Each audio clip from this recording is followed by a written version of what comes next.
নমস্কার বন্ধুরা, আমি রিনা ফ্লেক্সিবল কিচেনে সবাইকে স্বাগত। আজ আমি বানিয়ে দেখাবো ভেজিটেবল ম্যাগি রেসিপি। সবার প্রথমে ম্যাগিকে বয়েল করব। ফুটন্ত জলে ম্যাগিগুলো দিয়ে দিতে হবে। এর সঙ্গে দিয়ে দেব হাফ চামচ হলুদ ও হাফ চামচ রিফাইন অয়েল। রিফাইন অয়েলটা দিলে ম্যাগিগুলো একে অপরের সঙ্গে জড়ে যাবে না, একেবারে ঝরঝরে হবে।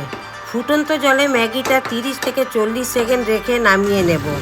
দেখেছো বন্ধুরা, ম্যাগিগুলো কত সুন্দর ঝরঝরে হয়েছে। তোমরাও ঠিক এইভাবে ম্যাগি সেদ্ধ করে নেবে। ঠিক এরপরেই দিয়ে দেব কড়াইতে 1 চামচ রিফাইন অয়েল। তেলটা গরম হয়ে গেলে দিয়ে দেব একটা গোটা ডিম। সামান্য নুন দিয়ে ডিমটাকে ঝুরি ঝুরি করে ভেজে নিতে হবে। ডিমটা ভাজা হয়ে গেলে একটা বাটিতে নামিয়ে নেব। ওই একই কড়াইতে দিয়ে দেব 4 চামচ রিফাইন অয়েল। তেলটা গরম হয়ে গেলে দিয়ে দেব 3 কোয়া রসুন কুচি, 1 টুকরো আদা কুচি ও 2টো কাঁচা লঙ্কা কুচি দিয়ে হালকা করে ভেজে নেব। ঠিক তারপরেই দিয়ে দেব মিডিয়াম সাইজের একটা পেঁয়াজ কুচি, হাফ ক্যাপসিকাম কুচি, সঙ্গে দিয়ে দেব হাফ গাজর কুচি ও অল্প পরিমাণ বাঁধাকপির কুচি। আমি যেভাবে সবজিগুলো কেটেছি তোমরাও ঠিক একইভাবে সবজিগুলো কেটে নেবে। স্বাদ মতো নুন ও সামান্য হলুদ দিয়ে 1 থেকে 1.5 মিনিট সবজিগুলো ভেজে নিতে হবে। সবজিগুলো হালকা ভাজা হয়ে গেলে দিয়ে দেব কাশ্মীরি লঙ্কার গুঁড়ো। লঙ্কা গুঁড়ো দিয়ে আরও কিছুক্ষণ সবজিগুলো ভেজে নেব।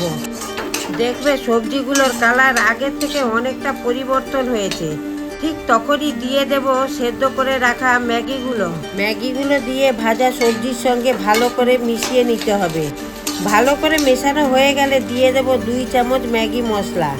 ম্যাগি মশলাগুলো দিয়ে ভালো করে মিশিয়ে নিয়ে দিয়ে দেব স্বাদ মতো নুন, হাফ চামচ সয়া সস ও 2 চামচ টমেটো সস দিয়ে ভালো করে মাখিয়ে নেব। মাখানো হয়ে গেলে দিয়ে দেব ভেজে রাখা ডিমগুলো দিয়ে ম্যাগির সঙ্গে ভালো করে মিশিয়ে নিতে হবে।